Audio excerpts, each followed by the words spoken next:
Professor Prabhat Kumar Mahapatra, कुलपति, श्री जगन्नाथ संस्कृत विश्वविद्यालय श्रीविहार पुरी। जगन्नाथंकर भारतस्य प्रतिष्ठा द्वे संस्कृतम संस्कृतिस्तथा आमर संस्कृति और संस्कृत भाषा ये अंगांगी भाव जड़ित। और संस्कृत भाषा को छाड़ी संस्कृति रही पारिबनी किंबा संस्कृति बिना संस्कृत भाषा भी नहीं। तेणु से आमर संस्कृत विश्वविद्यालय तो संस्कृत पाई कार्य करुछि, तत्सहित श्रीजगन्नाथ संस्कृति उपर मध्य आलोकपात करुछि एवं श्रीजगन्नाथ संस्कृति को आगु को बढ़ाइया पाई मध्य प्रयासरत। कोरापुट रे मध्य साबर श्रीक्षेत्र बोली से मंदिर जगन्नाथ मंदिर मु ताकु मध्य देखिछि। माने से मध्य साक्षात महाप्रभु से सांगे सांगे तार माने से छठी जे यदि काम को ठीक भाव से से न करिवो जगन्नाथ ताको अभिशाप दियन माने ताको दंड दियंती मध्य या मध्य कथित अछि, सेठी लोक कथित अछि, मु सुनि के आछि। तेनु सेही भली गोटे जामुरे मध्य जगन्नाथ मंदिर गोटे हमर ओडिया लोक करिसंती। आउ प्रकारांतर मु मध्य मते सुजोग मिलिथिला सेठी महाप्रभुंकर सेवा करिया पय जगन्नाथ महाप्रभुंकर से सेवा समय रे थरे एमती माने महाप्रभुंकर प्रसाद रे डालमा होची मुख्य।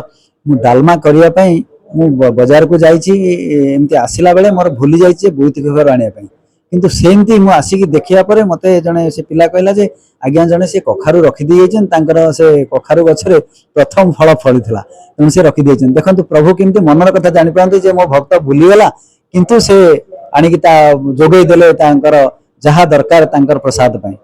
ये होची मोर अनुभूतिर कथा। मो निजे जगन्नाथଙ୍କ भाव नै कि जन्म होइछि एवं जहा दुनिया रे प्रतिदिन हुए मु देखे सेटा जगन्नाथ करंती।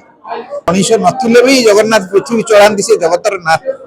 जीव जगत साइंस अनुसार केते समय पे सृष्टि होइछि सेते बेले भी एटा जगन्नाथଙ୍କ तांकर जिंस होइछि जहार भाव अछि से देखि परिबो। साइंस अनुसार जाने देखि परिबो नै, मैथमेटिक्स अनुसार हिसाब करि परिबो नै।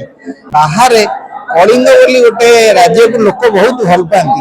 कलिंगर थिला तार ऐतिह्य संस्कृति सब जगन्नाथ सकाशे डेभलप करिछि एवं भारतवर्ष भितर ओडिशाटा जगन्नाथ सकाशे उन्नति करिछि। तेणु मु केते गुडे ओडिशार ऐतिह्य उपर बही लिखिछि जोटा कि ओडिशा बाहर भारत बाहर एवं इंग्लिश रे छपा हैछि। सेति पई आज जगन्नाथ प्रतिष्ठान तरफ मते आंतर्जातिक उत्कल ऐतिह्य सम्मान प्रदान करा हैछि एवं या एको मु जानिनी केमिति यार महानिर्देशक एवं तांका अनुष्ठान जानिले जे ओडिशा को बाहर प्रचार प्रसार ऐतिह्य करिया पई जने लेखक अछंती से सही हिसाब रे करिसंती, सही हिसाब रे से सम्मान दैछंती।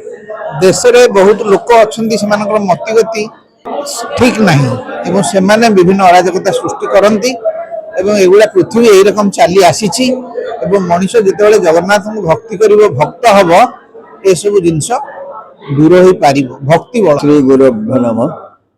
जय जगन्नाथ। आज जगन्नाथ संस्कृति पर विशेषतः विश्व के भाव महिमा भाई जगन्नाथ प्रचार हम तांकर रीति नीति नियम के भाव समस्त जानवे। प्रत्येक मानव मात्र रे जगन्नाथ संस्कृति को जानवा उचित। से इंटरनेशनल जगन्नाथ संस्कृति प्रचार केन्द्र कराई। जगन्नाथ मंदिर जो सब जगन्नाथ नीति रे व्यवहार हुए एग्जिबिशन लगाई। एथिरे प्रत्येक गोटे गोटे फिलोसफी रही। कहीं जगन्नाथ तो से होती अरूप स्वरूप से जगतर नाथ समस्त नाथ से होती विश्वमय से होती परम ब्रह्म केते कहते किंतु से अरूप स्वरूप से अरूप भी से विश्वरूप भी से जो गठन रही गठन रही जगतर नाथ के कालिया के चक्का डोला आखि गुला के चक्का चक्का रही तो से ये सब तात्पर्य रही से परम ब्रह्म स्वरूप आम सनातन भारतीय संस्कृति रही। ब्रह्म को ब्रह्म कौन कहती ना ब्रह्मर हाथ नहीं गोड़ नहीं मुह नहीं आखि नहीं काछ नहीं अतर से चलती से सब देखती से कहती खाती सब किसी नहीं से ब्रह्म कह हुए। निराकार से साकार रही से सब जगह गोटे जगह बस देखते से क्या डाकुना बड़ बड़ हाथ रही। आम जगन्नाथ संस्कृति को प्रत्येक मनीष को बुझा पड़ो क्या भितर जगन्नाथ संस्कृति भितर विभेद ना भितर एकाठी बस खाଇବା प्रसाद सेवन करवा प्रसाद जो सब जिन हुए ये गोटे महत्व रही आमर ओडिया मैंने बेस भल पाती अन्न मान भी जगन्नाथ मत भल पाती से आज विश्वस्तर विश्वमय हो गला जगन्नाथ संस्कृति जगन्नाथ संस्कृति विश्वमय तात्पर्यता को जानापी आम मैंने संस्था तैयारी कर